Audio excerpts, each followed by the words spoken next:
My name is Yemisi Lebushe. So let's talk about how taxes affect your investment in Canada. How does taxes affect your investment in Canada?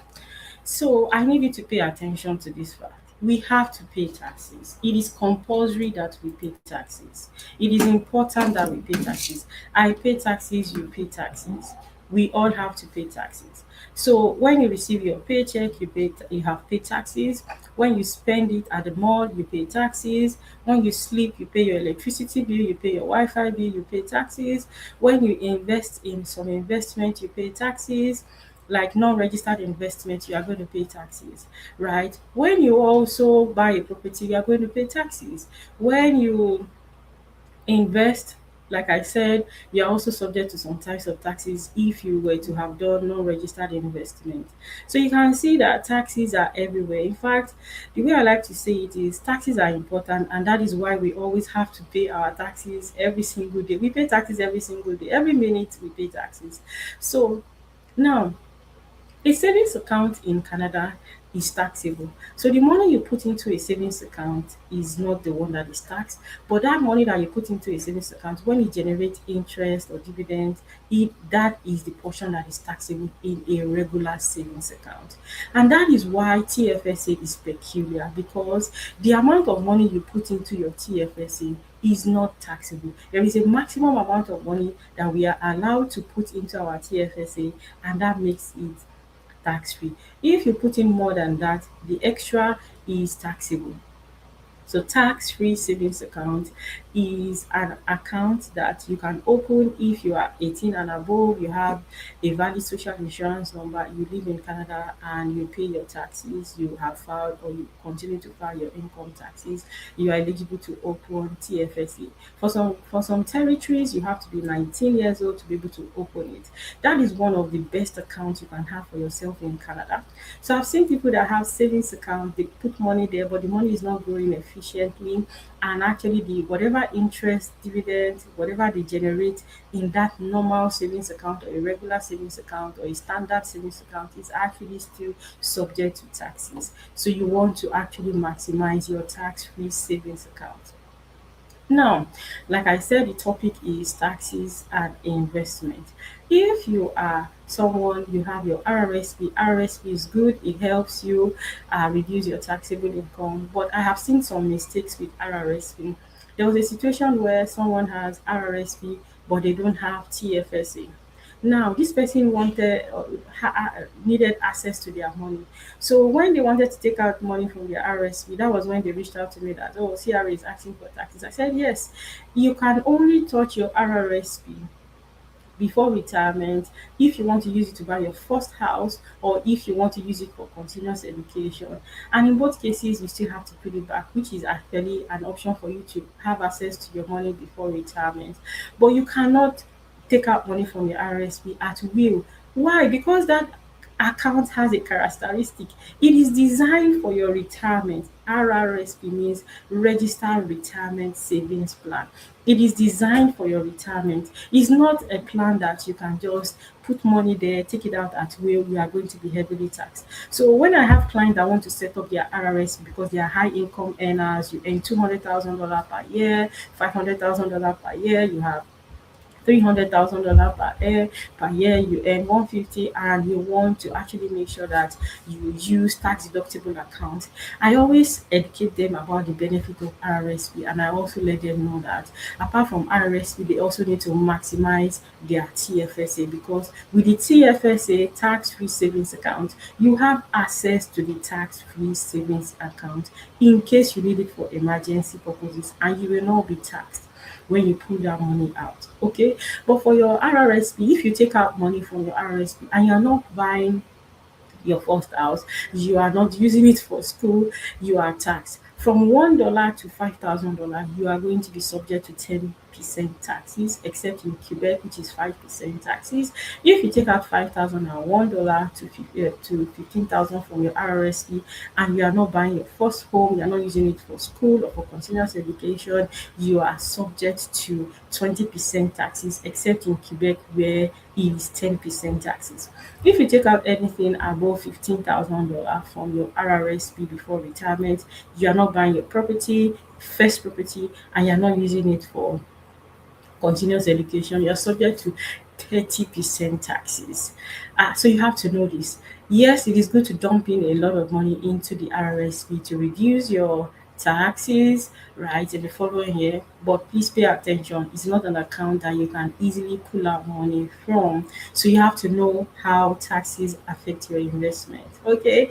Now the next registered account that I want to talk about. So registered accounts are simply accounts that before you can open it in Canada with any financial institution, you have to use your social insurance number. So we have four registered accounts in Canada. We have tax-free savings account, we have RRSP, we have first home savings account, and we have RESP. Amongst these four, the fourth one that I mentioned is for children that are younger than 16, 17. So that is called registered education savings plan. So all these accounts, before you can open it, you need to use your social insurance number to set it up because it's an account that CRA tracks and there is a maximum amount, excuse me, of money that you can put into this account. Now, for your TFSA, it depends on the year that you came into Canada. TFSA means tax-free savings account. The year that you came into Canada will determine the total maximum amount that you can put into your uh, TFSA, tax-free savings account.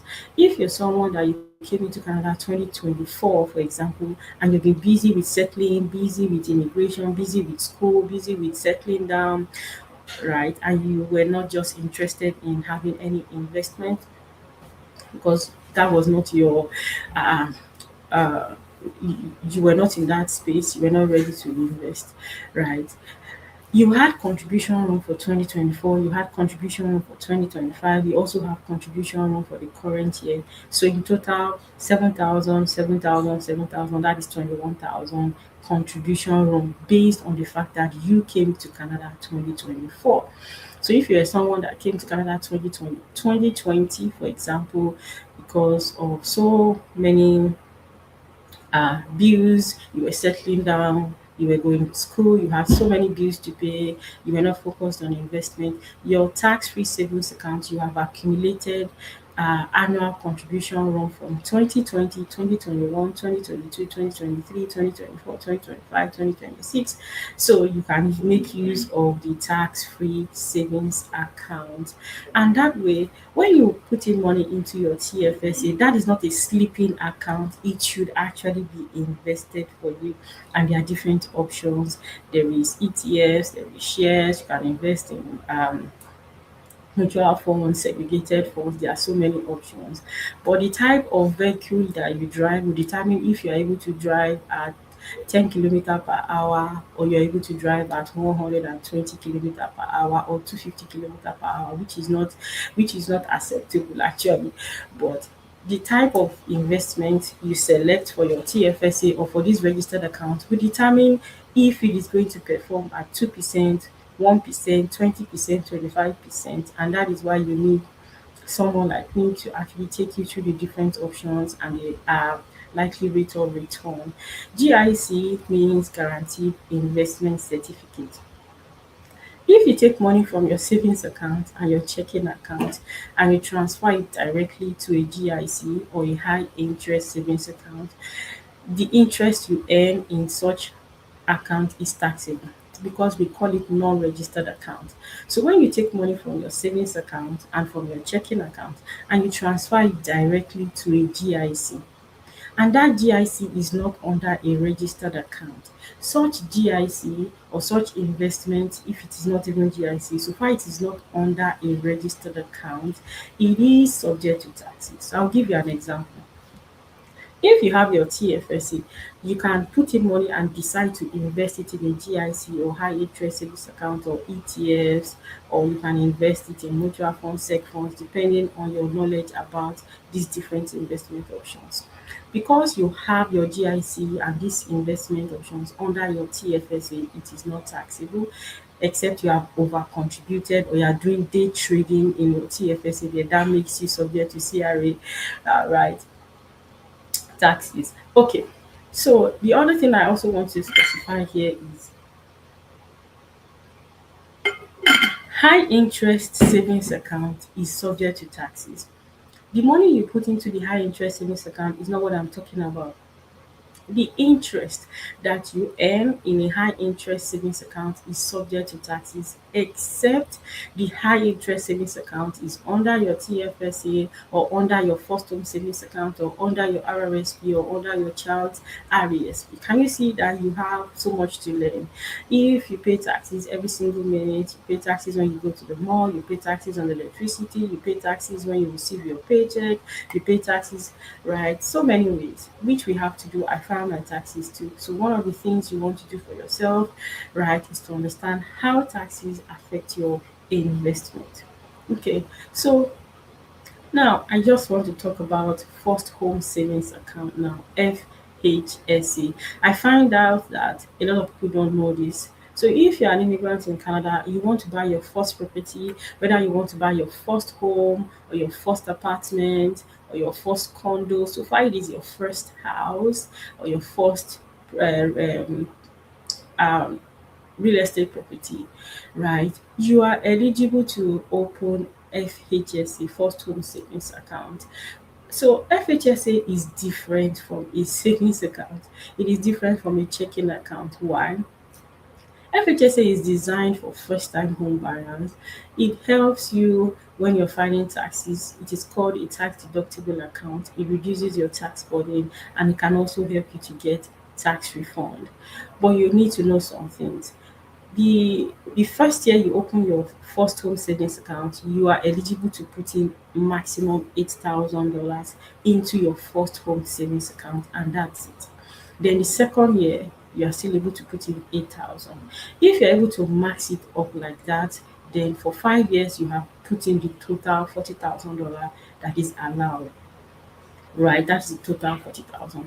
But if you're someone maybe you are still putting like 2,000 in the first year in your FHSA, the extra 6,000 that were not able to put into the FHSA, you that contribution loan, you can move it forward to the following year, and that can also help you to put in the extra plus the annual contribution loan for the following year.